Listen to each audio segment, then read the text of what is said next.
Is this heaven? No, it's a podcast. Welcome to the Field of Geeks podcast.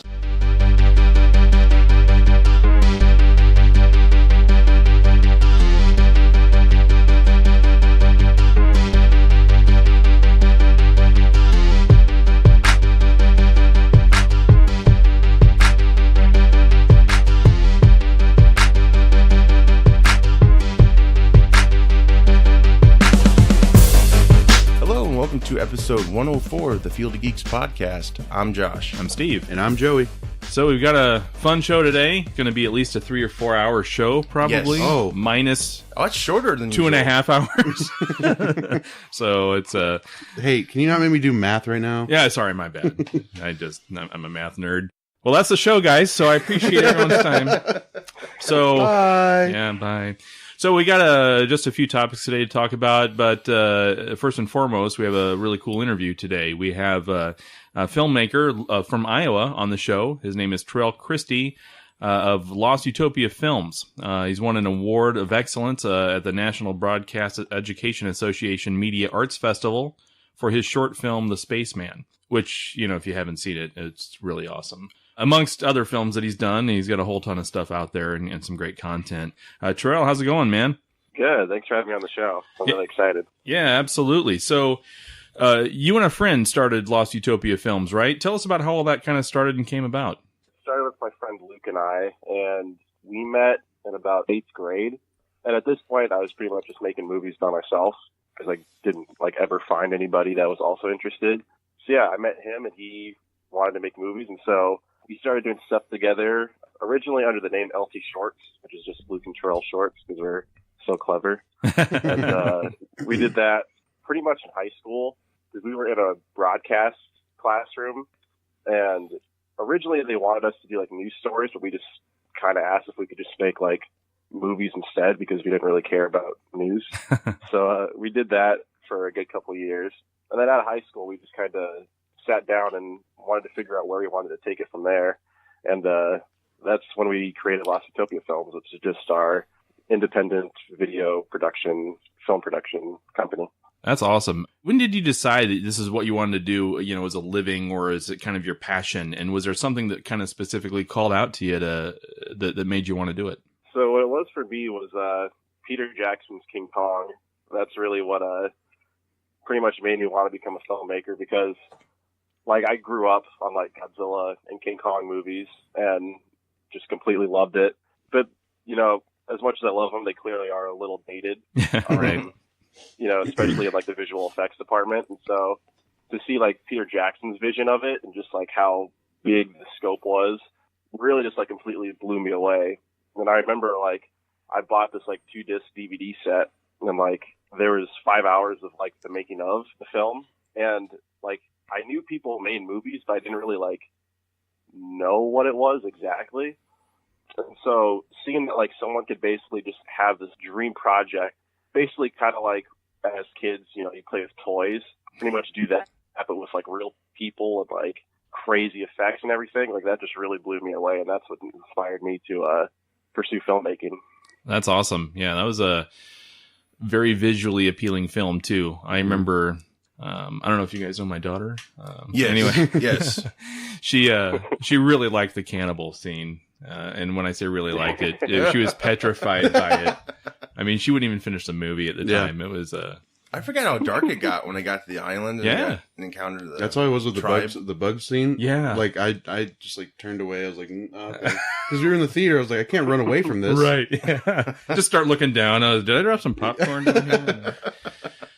But yeah, that was a pretty phenomenal film. So kind of a fun question, you know, your favorite films, your top 3. Ooh. Top 3. Yeah, so number 1 is King Kong, just because that, like I said, was a really impactful movie to me. Yep. Beyond that, that's a hard question. I'd probably put the original Karate Kid up there. Oh, nice. Karate Kid, King Kong. Don't say Karate Kid 3, please. The next Karate Kid. I actually really like Karate Kid 3, but I can't defend it. My bad. Way to go, Josh. Way to go. I'm sorry. I'm wrong. I don't know, the third movie. I'd probably say Spider-Man 2. Ooh, that's good. One. Yeah, very good. that also, like, as a kid really impacted me. Mm-hmm. And it's funny because when you say as a kid, I mean, Tarrell, he's a senior at college, and he's And pursuing you're a senior education. citizen. I'm a senior citizen, right? Exactly. So when we're looking at the age, he's saying generation. He's saying these films that I feel like I saw yesterday. Like yours was the original 1940, 30 Well, Kong, right. I was there when they Yeah. started making the talkies. Yes. Good times. I'll be dead soon. No, you won't. No, well, I won't be that lucky. Probably. I'm gonna live forever. Stay alive. Right. So let's talk long-term vision. Where are you going to be headed, say, 5, 10, 15 years from now? What's the goal? My goal is nothing really original at all. I would just love to be making feature films and, obviously making money from it also wouldn't hurt either. Right. So, that's kind of the goal that everything is just kind of building to. As much as I do love Iowa, eventually I'm probably going to have to move to the West Coast, which I'd say is something I definitely kind of want to look into in the next 5 to 10 years. Mainly just because, like, the opportunities out there's a lot more than here in Iowa. Yeah, a ton. Yeah, nothing too shocking. It's a pretty simple dream. Yeah, that's awesome, though. I mean, I'm surprised, though, you don't want to stay in Iowa and film John Deere commercials for the rest of your life. I mean, I don't know. Exactly. And Menards, right? God, that sounds like purgatory or something. It does sound like purgatory. The State Fair documentary. Oh God, please no. But no, yeah, that's really cool. So let's look at your writing process. So when you're coming up with an idea, from concept to fruition, what does that look like for you? Tell me about kind of the process that you put yourself in. It usually always starts from, like, the first, like, inspiration idea that I get. And that can come, like, in any number of ways. Like, sometimes it's just, like, a song I listen to, or, like, if someone tells me a story, or, like, even if I like to people watch when I'm in public. There's just a lot of really funny characters out there in the world. And so sometimes if I just see the right person, that can get things started. And so from there, I just kind of, like, jot down a bunch of ideas on, like, what exactly the story would be that I want to go for. And then usually after procrastinating for, like, a couple months, I actually decide to write the first draft. After I get that done, I'll usually send it to a couple people just to get their thoughts, because usually, like, I think it's good, but it's also just kind of like a bunch of weird rambling ideas. And so they kind of help me, like, see the story objectively. And then after that, I just kind of, like, tweak it, usually do, like, a read through with actors, because that can really help you. Like, it's really helpful as a writer, actually hear people say your words out loud and, like, perform it, because then you can honestly, like, really see if the dialogue's good, or you can just realize, like, how awful it is. And so that's really helpful. And yeah, and then from there, you just kind of get the final script and then go out and shoot it. Yeah, nice. It's unfortunate that George Lucas couldn't take some of that advice. Listening to the dialogue, and I'm not going to change it. Yeah. Do you feel strongly about those movies, Steve? Well, no. So here's a good question for Tarrell. Mm-hmm. You have to choose one of these two fictional characters to protect you, and why? First character is Jar Jar Binks, and the second one is an Ewok. Is it you choose one to protect you and the other one's going to try and kill you? No, I don't know. I'm just kidding. You don't have to answer that question. They're both shields. I'm just playing. Yeah, right. I don't know. It's always funny because you can tell the younger Star Wars fans Jar Jar is more palatable, and same with the Ewoks. I was at the age where the Ewoks, I was starting to question reality at that point. You didn't watch the two straight-to-video Ewok movies? I did not. Starring Wilford Brimley? Is that Sure. Yeah. Was he in one of those? Yeah, he was. That was when he got the diabetes. See, I'm glad to not know that, Josh, and I'm sad that you do know that. I've only seen, like, the recaps on YouTube. So Oh, okay, fair enough. I haven't wasted too much time. Yeah, good. So, Tarrell, what kind of upcoming projects do you have going on? What's on the docket? Yeah, so I have a couple projects that I started working on this summer. Hopefully will come out soon. Things have been a little busy over here, so I haven't got as much time to edit as I want. One project I have is a short horror, which is based off of a short horror story called The Girl in the Photograph, and that pretty much revolves around this really lonely man that finds a photo of a woman in town and pretty much becomes unhealthily obsessed with trying to track her down. So I got that. And then I have Top Secret, which is kind of like, you ever seen in movies just kind of like the cliche Super 8 home footage, like played to happy music Oh, yeah. type of like montages? Yeah, it's kind of like that, but it revolves around a human and an alien who are like basically like government detectives that go around and face all these like paranormal threats, and it just kind of like goes over their relationship and like some of the crazy adventures they've gone on. So there's that, and then lastly, there's a short film we're doing called Landmines, which is about a group of friends in the late 90s that are shooting a Vietnam War movie in the forest, and they accidentally come across a real landmine. Oh boy! While filming. Whoa! Yeah. Tropic Thunder style. Jeez. Yeah, right. Well, that's awesome. So, I mean, that's really cool. So, you know, when you see some of the, like when I watch The Spaceman, what do you use for visual effects? You know, especially, you know, it's a small deal for you. You know, you're an independent filmmaker. I mean, but that film was it was phenomenal. How do you approach that? Is there a software you use? What's the technical nerd stuff going on here? Yeah, so I used to edit all of my stuff on Sony Vegas, but just recently I switched over to Adobe products, which I kind of wish I did earlier because stuff is just like so much faster. Like I honestly could have done all my past work in like half the time, but Nice. Oh well, I guess I figured out how to do it the really hard way. Yeah, so I've been playing around with Adobe a lot this year. So intuitive, like the way things are done, and like I found like ways that like also outside of the computer, how like when actually shooting, I can just figure out like best how to shoot and plan like for visual effects beforehand. It's been really helpful. Very nice. Funniest or most memorable experience filming? Oh boy. I didn't give him these questions, so he's got to. Oh man, there's a lot. I'm trying to think of the one that would make the best story. Actually, just this summer when we were shooting The Girl in the Photograph, we shot the opening scene at this elementary school around here, and we showed up and everything was going good, and then this 7-year-old girl came and asked if we were making a movie, and I should have just said no, but I said yeah, we are. And she was interested, and so she kind of stuck around, but things eventually turned really bad because apparently this girl has a very bad reputation at her school and is somewhat of a bully.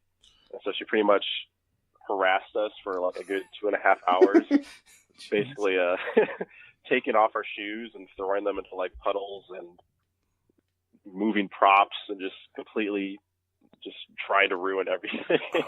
And I tried so many tricks. I even at one point said, I was like, hey, I need a shot of a little girl. She was riding her bike. That's how she like came to us. And I said, hey, I need a shot of a little girl riding home on her bike. She's like, oh, sure. And she did it, but then she just turned right back. That's awesome. You're like, I need you to get method. Actually go home and try. Get some 8 hours of sleep and come back. Wow. We'll be here. Yeah, and they wonder why kids end up disappearing. You know? I'm totally kidding. Totally kidding. That's dark. Twitter shut down. James Gunn Part 2? Yeah, well, at my age, I'm not going to be looking for a job at Disney, so I don't care what I say at this point in my life. But, so we should go after the filmmakers. They're the ones. Right. So I'm trying to box him into a spot where he says something terrible. Gotcha. I'm recording. This is great. Right. Questions you have, Josh? Anything? I always wanted to make films. You know, obviously, got kids. I can't afford to go to college. Like, what would you recommend? Just YouTube in it and any particular software? Or, I know you said Adobe before.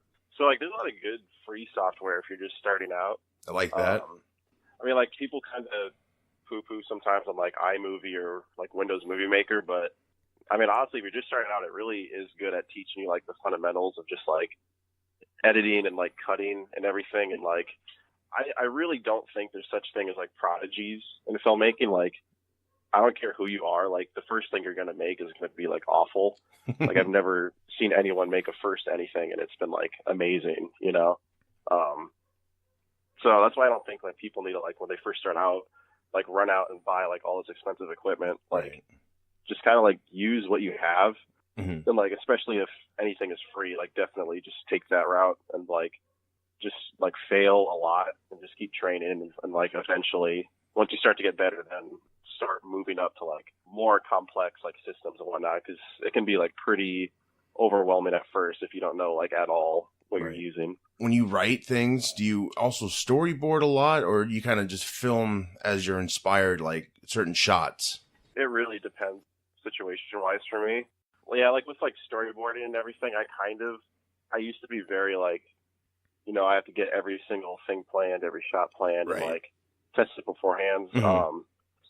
But like honestly, if I'm like familiar with the location and like have an idea of like what I want, I'll kind of have in my head an idea of what I want to do, but I also want to keep myself open because like so many like creative ideas and shots that I've like, or even just other people that I work with have come up with, or things that they like Sure. realize like in the middle of shooting. Like it's not something that was pre-planned, and so I think it's good to not like keep yourself too boxed in, Right.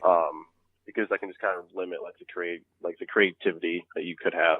Exactly. Yeah, I get that for sure. Yeah, because you know that happens a lot in things I do, and some of the best stuff comes out of it wasn't planned. It just happened on the spot. So yeah, that's great. Yeah, exactly. Awesome. Well, Tarrell, we appreciate having you on the show, and it's going to be awesome because Terrell's going to stick around and hang out with us and Fantastic. Make fun of all the stuff we're going to talk about. Yeah. So that's really cool. So one of the first things that I noticed over the last couple days, do you guys know who Gerard Jones is? No. He was a writer for DC back in the old days, Okay. a comic book writer, very acclaimed comic book writer. The reason I'm very familiar with him is because he relaunched in the late 80s, early 90s, kind of the Green Lantern Oh, cool. for DC and put it on the map, made it very, very popular. Mhm. One of my favorite writers. Well, he's going to prison for 6 years for child pornography. What? Oh, no. Whoa, wow. I couldn't believe it. This is what happens when you Google comic news. Oh Yeah. no. And be careful what you wish for. Your heroes fall the hardest. That was just that was a tough story Yikes. Damn. to read. And So how are you gonna go back to those comics or? well, and that's just it. Yeah. Am I going to reread those and say, are there any hints here? What's happening? Well, it's like, can you separate the art from the artist? 'Cause that's a good point. Sometimes Yeah. I can. Sometimes I have a really hard time doing it, though. Well, yeah, like with Tom Cruise, he's an incredible douche in real life. Yeah. But I can't help but like his movies usually. But I don't know. I mean, that's a tough one. I mean, you got someone who's writing comics and they're partially based, or meant for kids. And I look back and I'm thinking of these old stories, and there's nothing that hits me off the top of my head that was like, oh, this is kind of objectionable or anything like that.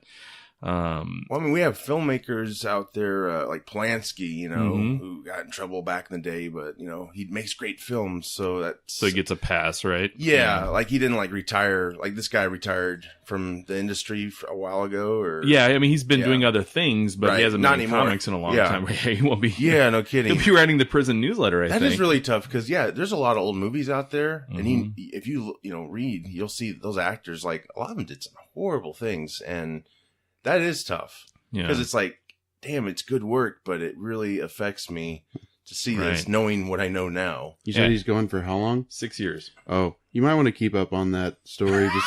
He's probably going to die in prison. I'm not kidding. That's what they do. Oh yeah. You get there 1 week. I mean, already that gymnast doctor, he's gotten assaulted a couple times. Really? Wow.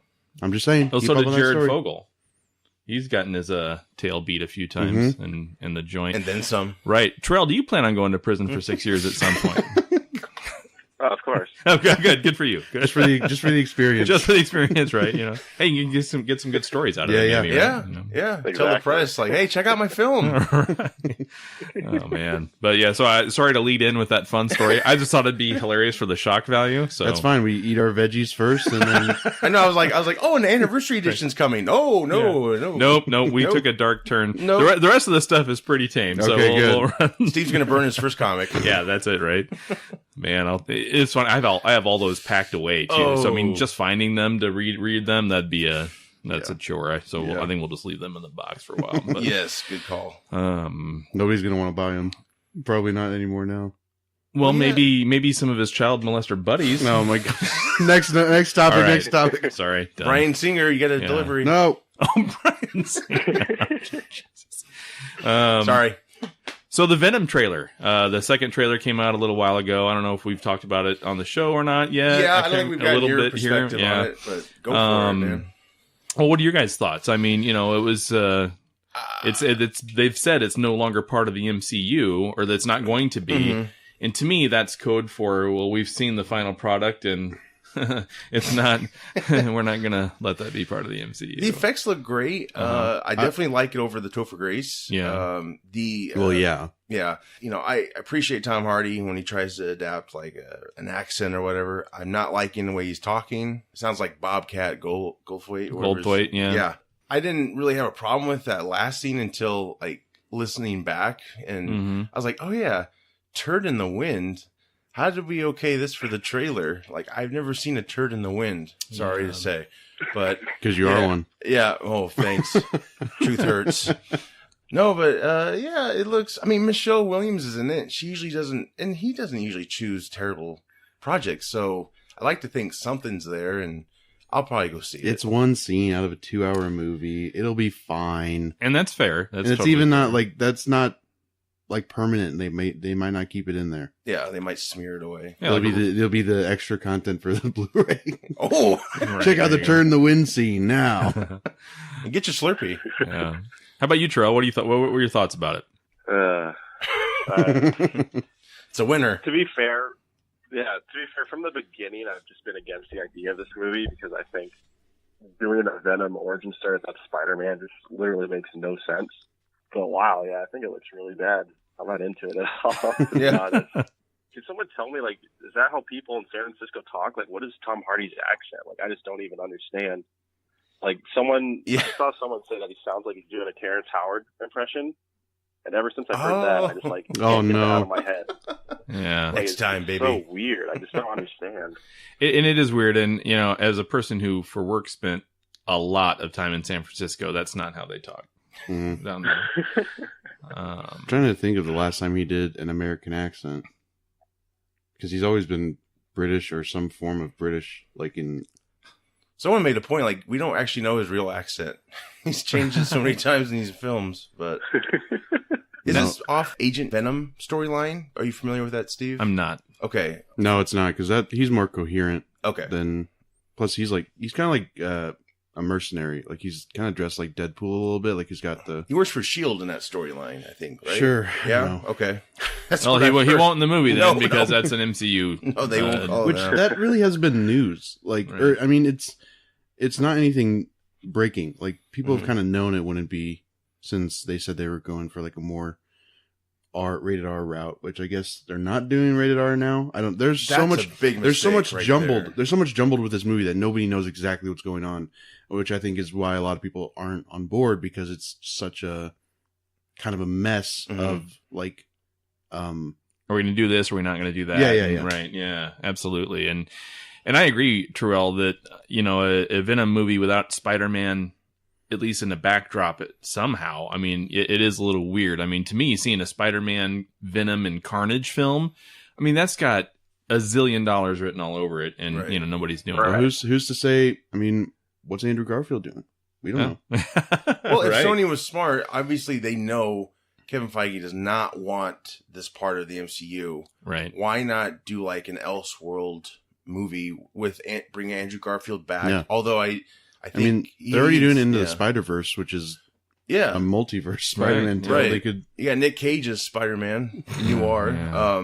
Sony and Garfield parted ways not on the best terms, so that might be a reason. But that'd be a way for Sony to, you know, get your Spider-Man character in there. But yeah. Well, and aside from the Lizard, I did enjoy the Garfield version of Spider-Man a lot. I mean, the way he handled the character, I thought it was great. Yeah. When people are saying like they want to see Tom Holland go up against Tom Hardy's Venom, I'm like, he couldn't beat a janitor in a vulture suit. I don't know how he's going to do against against the symbiote.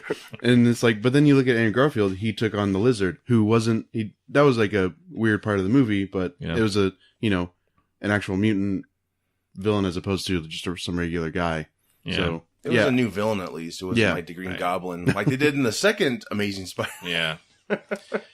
Yeah, I don't know. The whole Venom thing, it's I'm intrigued to see it, but again, it's like I don't know where they're gonna go with this, honestly. Right. Even if it's a hit, like what do you do? I'm the only one on the hype train. I'm the only one who thinks it looks okay.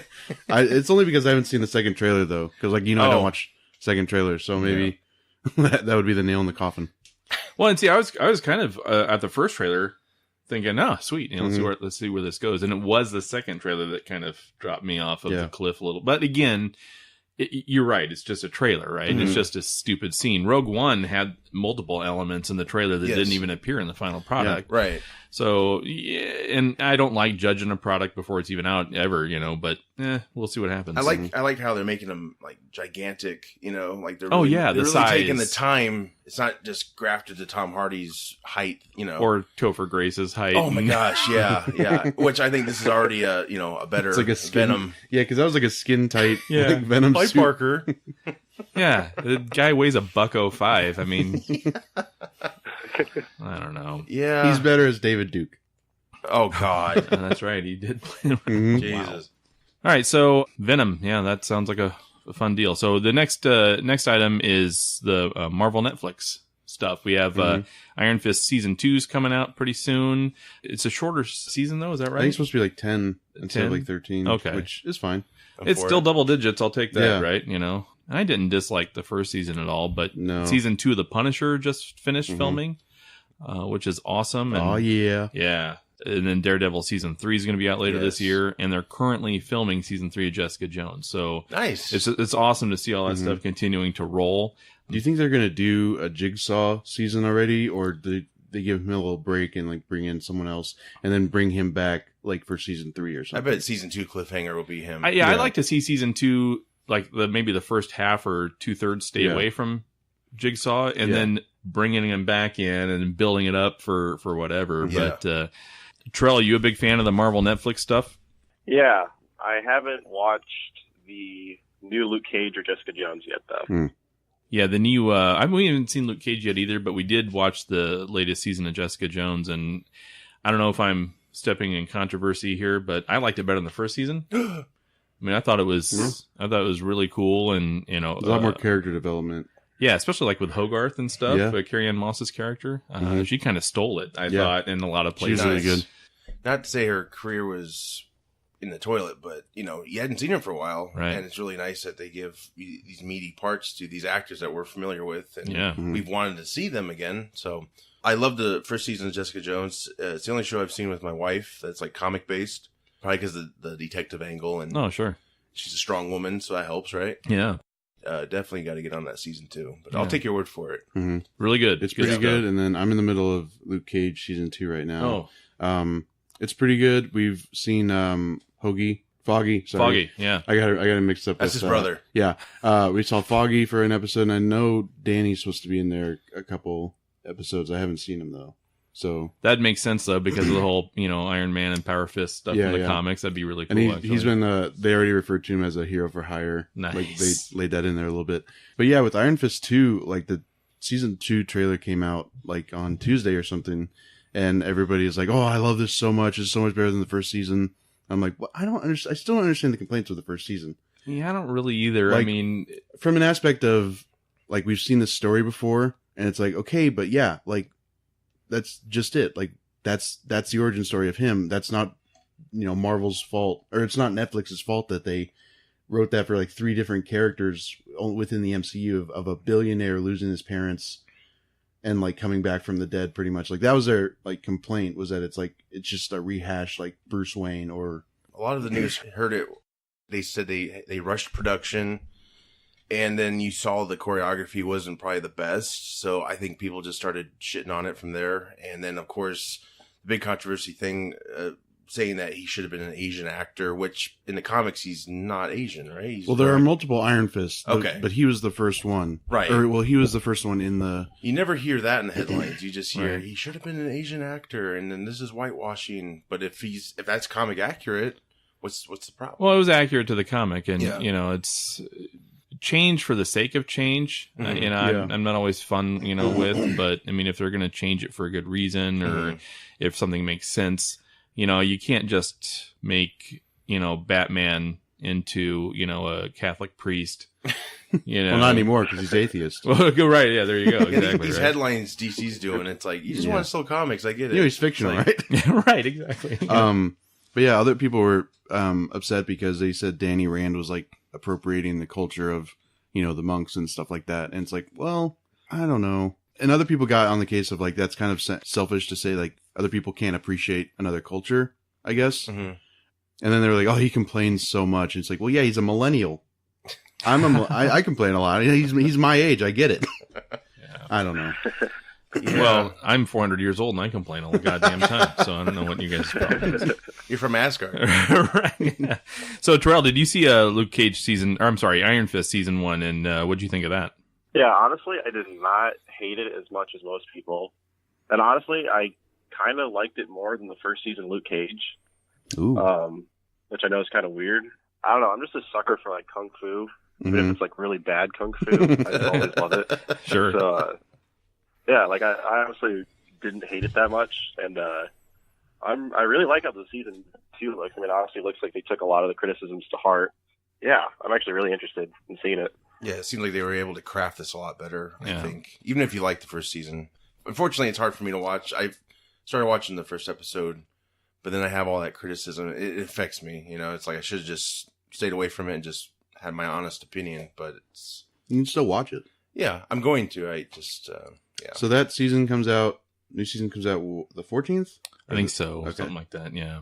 So good stuff. I can't wait. And I know, and I've said on the show multiple times, I like the Netflix stuff a lot better than the MCU stuff. And it's not that I dislike it, but I'm just jazzed up about all the Netflix Marvel stuff. It's not jokes every 5 minutes. Right. Yeah. And again, I was really leaving the Marvel train until Infinity War came out. I mean, it helped me jump back on the train, but I still have one foot off. What do you think of Ant-Man and the Wasp? Did you... I haven't seen it yet. Oh, okay. I was going to say, did you put your foot back down on the platform? Just like, Well, I look at Ant-Man as a different character, you know, and I didn't see it in the theater because I thought, oh, this is just going to be a total comedy fest and it's going to drive me insane. Yeah.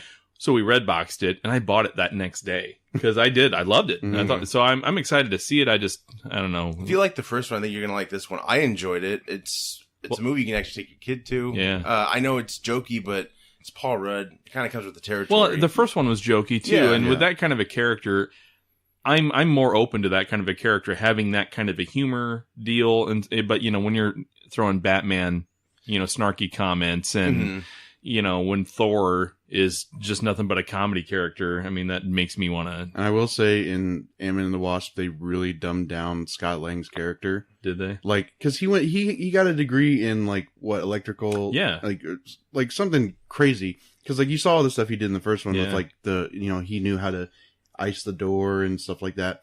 Well, in this one, they'll say like a semi-big word and he'll be like, oh yeah, I know what that meant. Or it'll be like, do you guys just put quantum in front of everything? It's like, this is really stupid. Well, he has a master's degree, but I don't know what that big word means. Well, and I don't know how to phrase this, but the Wasp was center of attention, so they're probably like, hey, we need to make this guy dumb because this woman's a lot smarter than him. He's a dumb guy, It's like a commercial on TV. The husband's a drooling idiot. And the wife is, I'm not saying that's not true to life usually. No, yeah. I liked it. Art imitates life. People still complain about the Wasp, like, oh, she didn't get enough time or whatever. This, I'm like, it's called Ant-Man and the Wasp. Right. It's like, come on. Too many complaints. But But I enjoyed it. I thought it was good. But do you know how the post-credit ends? Mm-mm. Okay, never mind. Okay, all right. Going back to Infinity War, I just bought that this week and I've watched it like twice already. Nice. Really enjoyed it still, and it did a great course correction if you were not a Ragnarok fan within 10 minutes. Yeah. That was a fun ending, wasn't it? Crunch, Yeah, it's great. Everyone's dead. Thank you. So speaking of dead, James Gunn in his career with Disney. That's the next topic. So he met with the head of Disney just this week, it looked like, and Disney's standing by the termination.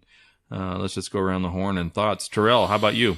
Yeah, it's a tough situation because I can kind of understand Disney's viewpoint, but at the same time, like, if you took a look at James Gunn's filmography, like, before Marvel, like, I feel like it's fairly obvious that he's kind of not family friendly, I guess is how I would say it. It sucks. I'm very curious to see how Dave Bautista's relationship with Disney, working past this, is going to be, just based off his tweets. I don't know. This whole situation has just been very fascinating for me. I'm always just curious to see where it goes next. I mean, I'm not sure who they're going to use to replace James for Guardians 3. I know someone threw out the idea of Taika Waititi from Thor Ragnarok, which we can kind of see. I think he might be like, because like Guardians is like very jokey comedy, but like I feel like it also kind of has like its heartfelt moments, you know? Exactly. And I feel like Thor Ragnarok maybe had like 15 seconds of like heartful moments. Thank you. Like, Thank very you. Funny. Exactly. Yeah. So I'm really not sure. Yeah, they set up those heartfelt moments, and then he didn't let you have it long enough before a joke came in. You know, it's like Taika had a fart joke button. He just pushed every 5 But I'm a minutes. fan of his, and I was, I am too, but it was just like, yeah, I know. back to the Gunn thing. I kind of, we kind of talked about this on the show last week, but pretty much I am in the boat of, well, first off, I was just reminded when he said like his movies used to not be family friendly. In Guardians, there was a joke that said, if we had a black light, this would look like a Jackson Pollock. And I remember in the theater, I was like, oh, Wow. I'm glad nobody gets that. But yeah, my mindset is I don't think people should be fired for like old tweets where they aren't really doing anything. But, and this is going to be the underlying variable in any situation, he works for Disney. They are the kids' company, pretty much first and foremost. They are not going to want a guy who makes like those types of jokes on their payroll. I get why he was let go, and I get why they're standing firm in that decision. It's not like he was working for Comedy Central or like a more like lenient network. It's Disney. They own pretty much everything. But to be fair, these were old tweets. We were talking about this last week that Disney most likely wanted him to delete the tweets, and supposedly he didn't. But because he got called out back when Guardians came out. That people were like, these tweets are what's going on, and they said, hey, they're pretty much like very stern with him, like, hey, you can't do this. And he said, okay, I apologize. And he sent out like a public apology, but he kept them around, which to me shows that he wasn't really that sorry about it. Because again, it was just jokes. Either way, if he would have deleted the tweets, because it's internet, you can capture anything someone tries to delete. Would Disney still follow through, you think? Or would they stick to Gunn?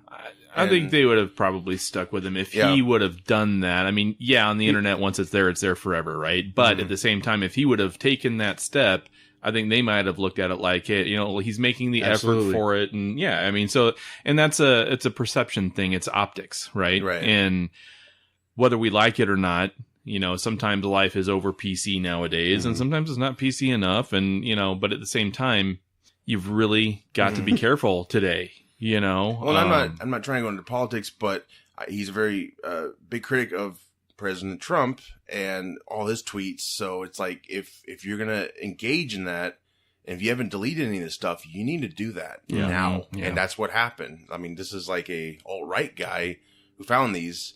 And this guy's supposedly done some horrible shit, but it's out. But are they going to maybe use his screenplay? I think they're trying to go a different direction. We have no idea, but there's said been nothing official, and everybody jumps on the rumors of like, oh, they're going to use his script. Oh, they're not going to use his script. Oh, they got him back. Yeah, and it's like you got to let them say whatever. They just probably arrived at Batista's door because he's like, we got to use the script now, and they just give him a picture of the Rock. Well, it was just this is Drax now. Well, yeah, it was just yesterday that he tweeted something like, "Thanks Disney, you're making America great again." And I'm like, dude, I love you, but you've got to shut up. You're not the Rock. You're not RDJ. You're not in any position to make demands. I still admire. They will get rid of you. I know. I just admire that he's sticking with this guy. No, he's being stupid. He's being a moron. Well, I don't know. He's not there yet. I don't think either. I mean, I get why he's doing it, but it's not a smart business decision for him. And they could easily say, well, we're just going to leave you turn to dust after Infinity War. And I get that. But if he's already taken that into account, like, hey, this is probably going to, if he's willing to accept that. Now, if he's oblivious to it, then I'm like, yeah, well, totally, you're being stupid. But if he knows the risk he's taking, I still admire him for sticking up, with his friend. But again, he could also be labeled as guy. like a pedophile sympathizer in some lights. Yeah, you know what I'm saying? I don't know. I think it's getting so ridiculous right now. Yeah. I mean, they don't want actors to be actors anymore. I mean, that's another tangent, but about the Batwoman casting. She's not gay enough, or Can a straight actor play a gay character in a, if it's not over the top? Right. I mean, they're actors, right? So, we're getting into a really rocky ground right now. It's muddy. I don't know how we're going to get out of it, but I'm trying to, weather the storm as much as I can. So, so the next piece of business is Ewan McGregor was recently on The View and said that there are no plans for an Obi-Wan movie that include him at all. Now, just to clarify, I don't watch The View, so I just want to make sure. You watch the talk. You watch the talk. I watch the talk, exactly. But did he do the? We're not planning on. Did he did the hand motion? Yeah, he waved right? his hand. Yeah, the Jedi mind trick. Yep. There are no plans for it. I don't know, Tarrell, have you been looking forward to a Ewan McGregor Obi-Wan movie? A little bit. I'm honestly kind of surprised to hear that there's no plans for it because can we talk spoilers at all for Solo? Sure. Yeah, absolutely. I haven't seen it, but yeah. So I know Darth Maul, obviously, I actually haven't seen the movie. I'm just saying from what I've heard. Oh, okay. But I know Darth Maul makes some type of presence. Is that right? In the movie? Yep. Yeah. So if they're not doing an Obi-Wan, I'm not quite sure what that would be pointing towards then. What the significant was his appearance tied into the actual Solo story, or did it seem kind of like it was setting up something else? Because he was in that animated Rebels show or whatever, right? Yeah. Right. Kind of like a filler. Yeah. Type of so I think that was kind of leading into that a little bit. I'm not really sure. It was, if nothing happens with that, it's going to feel junky. Yeah. Just because it was a little, if nothing happens, it will feel out of place. Mm-hmm. And maybe it was just added for the cool factor that, and if that was the case, whatever, but I would have liked to seen it build up, so like you say, Tarrell, I mean, if that would have built up to some sort of piece of an Obi-Wan movie in the future or something like that, I mean, that would be kind of a cool deal, and with all the stuff that happened, but, who knows? I don't know. I'd love to see that. I mean, he was, say what you want about the prequels. There were some bright spots, and I thought Ewan McGregor was pretty awesome. Mm-hmm. Yeah, I agree. Definitely. I'm not quite sure though. I wonder what this movie would be about. Yeah, exactly. Would you just be hanging out in a cave in the desert? Right. Right. Picking off Jawas with a rock or something. I don't know. It cuts every 5 years, and he's just like, "Is Luke here yet?" But that's a good point too. I mean, what's he doing? In the meantime, and it's obviously nothing crazy because the Jedi are supposedly dead and gone, and so he's not doing anything of notoriety when we see him in A New Hope. They you just change thought the he was mythology a a lot. You change, yeah. Well, and fans need to be careful because they're going to rush the story of this, and it's going to be terrible. Yeah. No one's going to go to see it. They're going to boycott it just like they did Solo, and then they'll be like, Disney's ruining Star Wars. Right. Which is so dumb. Did you see it? No. Especially with as good as Solo was. Yeah. That's what really just ticked me off. It's like, are you kidding me? I love this movie. When the original Han Solo says it's a good movie, maybe you should go check it out. Right. Well, it just gets me there. There's so many people ranting about this film, Yeah. but they're not seeing it. They're just ranting about it. I'm like, you should see it. Harrison Ford said it was good? He said he liked it. He said he liked Alden, the kid that played him. him. He said he liked his portrayal. See, it was probably mostly because he was tired of playing the role. And he was like, don't bring me back. But even so, if Harrison Ford says something is good, this is a guy that hates pretty much everything. I mean, I'd at least except go for give it a Indiana shot. Jones. He loves Indiana Jones. Yeah, he loves Indiana Jones. And his wife. He'll kill him too. So the last thing I have on the topic is Fantastic Four.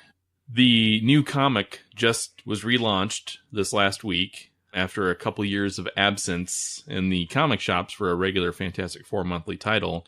And we've talked about why it was canceled before and all those things, dealing with Fox and whatnot. But, Dan Slott is the writer. He's done a lot of great Spider-Man work for Marvel, and he's a very popular writer. I read the first issue this morning, and it was just phenomenal. It was just really great. They did a 2-page tribute to Steve Ditko at the beginning, which was really cool. We lost him this year, but again, so I mean, basically the premise is, Reed and Sue are still missing and all that, and so it's just Johnny Storm and the Thing that are kind of still there, and kind of talking about how they're going to try to find Reed and Sue, and so getting them back into the fold, and and so it's going to be fun to see how that plays out. But I mean, and I've said this a zillion times, I've been a huge Fantastic Four comic fan ever since I was a little kid, Mhm.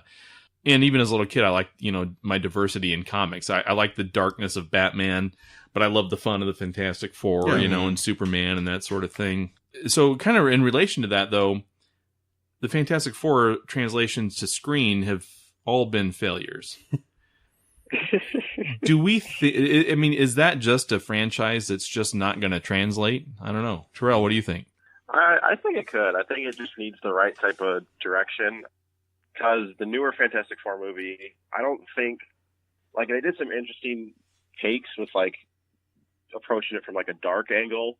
Like, even though the movie's not good, I absolutely love the scene when Dr. Doom is walking down the hallway That's and just exploding the badass. heads of everybody. Mhm. Like, I think that was awesome. And then, like, the early 2000 Fantastic Four movies, I don't even know, like, what they were trying to go for with those. But, like, I think if someone like James Gunn, just to kind of give it, like, a fun adventure type, cosmic type feel of the Fantastic Four, I think that could be like a really interesting take on it.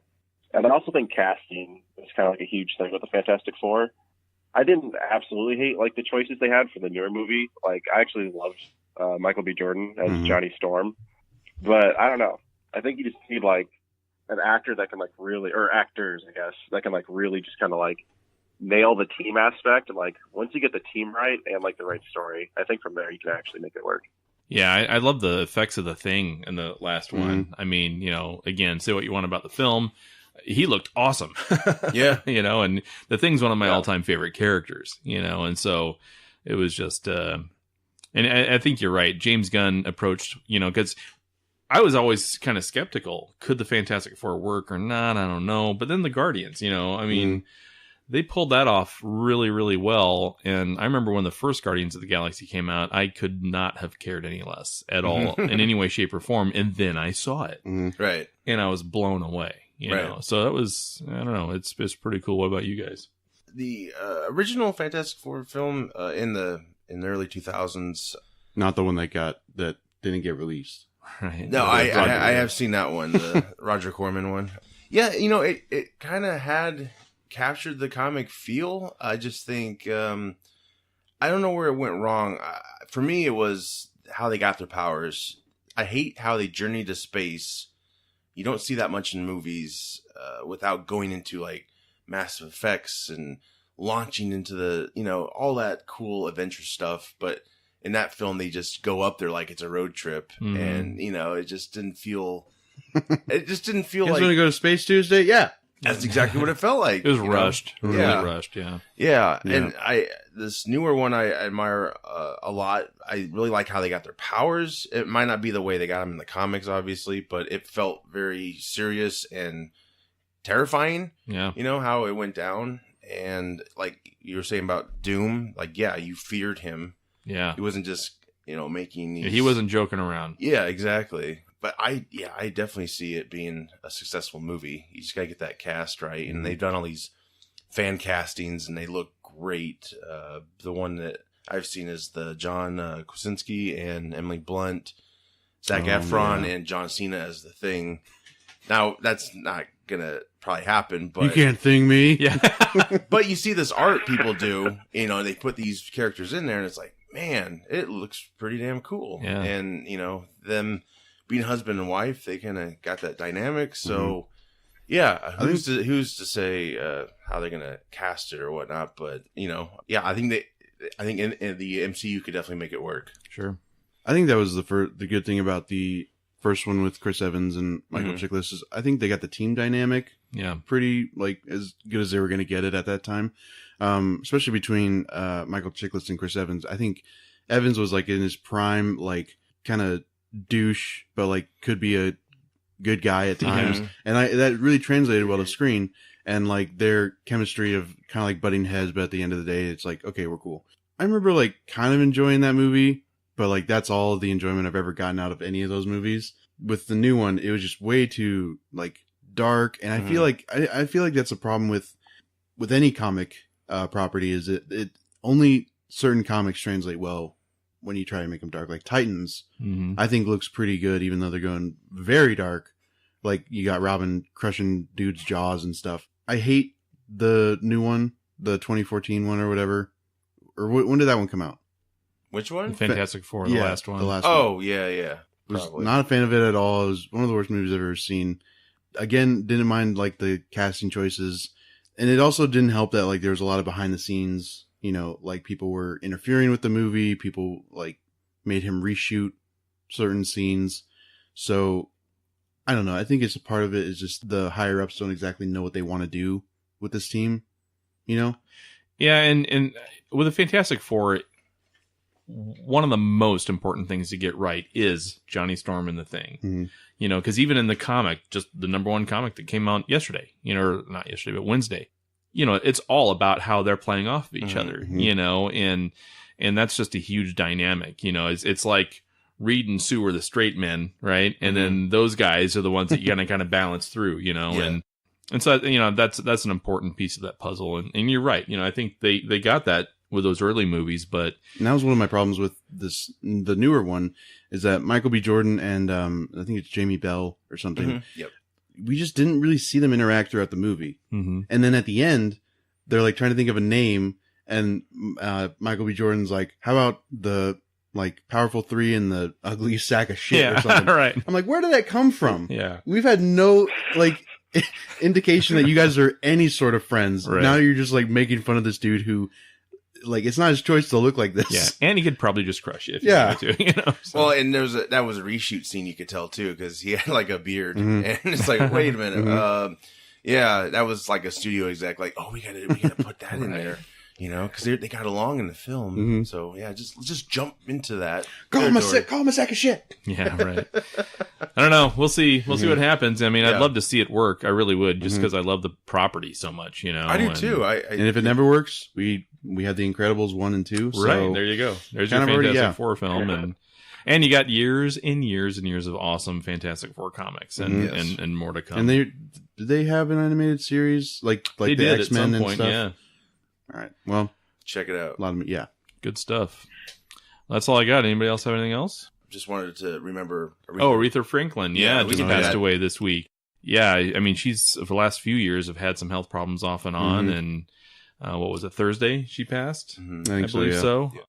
Yeah, I went to the Earth, Wind, and Fire concert Thursday night, and it was just really cool. They did a nice tribute to her. They sang one of her songs, and you know the crowd really got amped up for that. Yeah. And but yeah, that's a sad deal, man. I mean, she's just a legend. You can't say enough good things. I had the chance to go to WrestleMania 23 where she was there and she sang America the Beautiful, and like I'll remember the matches, but like I'll always remember just being like dead focused on her and like her doing her thing, and it was just fantastic. I couldn't like I was expecting like wrestling, but then he's like Aretha Franklin's here. I was like, what? And it was like 7th grade me. I was like, I don't know what to do right now, and so I just it was fantastic, and she crushed it because she was there at WrestleMania 3. Yeah, way back, and she sang it, and like Vince McMahon introduced her. Wow. So then they played the video of him introducing her, and then she was there, and like she had a whole choir and everything. And you have to go check it out. It was pretty good. Very talented, and then of course Blues Brothers. Oh yeah, that was my first introduction to her. I'm pretty sure. That movie, gosh, going off of remembering her, but like Tarrell, you make films, obviously. That movie is like very unique, the Blues Brothers film. You got those musical numbers, and then you got Carrie Fisher trying to kill John Belushi. There's a lot of random going on, right? And then you got like complete like fakery where the cars are going in the air flipping. Like what a crazy movie, but great film. But I mean, it worked. Every last bit of it worked. Right. Have you seen the Blues Brothers, the original one, Terrell? No, I haven't. Oh, you've got to see that. We just spoiled the entire movie. Not really. No, I'm kidding. No. Oh, it's awesome. Do not go see Blues Brothers 2000. Maybe after if you want to waste time. Sure. But they did not get it right that time. But yeah, she very talented, and then I think after I saw that clip in Blues Brothers, I mean, gosh, that might have been my first introduction to Ray Charles. I mean, she's all these artists. But yeah, she's really something. Yeah, she was great in that. The whole "You Better Think" scene that was awesome. Just so great. There's a clip of she was speaking at some presidential thing, and she tried to like step up to the mic, and it was like too low. Obama sprints across the stage and like raises it up because it was like he knows he's got the respect for the queen. He respects. Yeah, she's just phenomenal. So awesome. She'll be missed. Mhm. Another note, this isn't about anything else. The DCU streaming app, I don't know when it's coming out. They keep saying soon, but that's been like 2 weeks now. You can still pre-order it as of right now. I'm pretty sure it's going to be $75 for annual, and then you get 3 months free because you pre-ordered it. So you're getting 15 months total, and you'll get access to all the movies, all the animated movies, all the shows, all that good stuff. So I'm definitely getting it. I'm getting it more for the comics as a huge DC guy, but I'm excited for the whole thing. Yeah. So we'll see what happens. I don't know. and you got all the original shows Yeah. coming out. You got That'll Doom be Patrol. They just cast Cyborg for Doom Oh, Patrol. did they? Nice. You got Titans, and then you got Young Justice season 3. So I'm pretty psyched for it. That's awesome. So Terrell, Marvel versus DC. Ooh. Who do you choose? Uh, That's a tough one. probably overall DC. Like Spider-Man's my favorite, like #1 hero, but after that, it's like DC characters. Mhm. So yeah, I'd probably have to go DC. Yeah, I'm still DC. I don't know, probably 70-30. But since I got the Marvel Unlimited, Mhm. I don't know, man. I've been really getting into a lot of Marvel Yeah. comics. But I grew up so on a lot cool. of DC stuff, Yeah. and I've seen the Marvel films are like really the only thing I know. Sure. It's not a bad thing. Yeah. DC, DC for you? I'm pretty much DC. Joey? Yeah. Oh, yeah, DC. DC, yeah, for sure. Yeah. I didn't think you were going to ask. No. Well, that's all I got. Excellent. Cool. So, Terrell, Lost Utopia Films, where can we find you guys online? So you can find us at Lost Utopia Films on Facebook, Twitter, Instagram, and YouTube. Awesome. I've seen the YouTube channel. There's a ton of great stuff out there. A lot of good short films and one shocking short film. The quote-unquote romance, romantic comedy type thing. I'll have to check that out. Oh, no. What was the name of that one, Terrell? It was Slush. Yes. What was it? Slush. Slush. It's Slush. watch it. It is awesome. Cool. I mean, I was enamored with that one. That was good stuff. Cool. Yeah, well, I think I speak for all of us. Like, we're big fans and keep up the great work. And I follow you on Facebook, so I've seen some of that footage of the Alien partnership and then the special effects put in. It's so awesome. So awesome. Thank you. Yeah. So that's it. All right, well, we'll be back next week. I'm Josh. I'm Steve. And I'm Joey. Take care. Bye.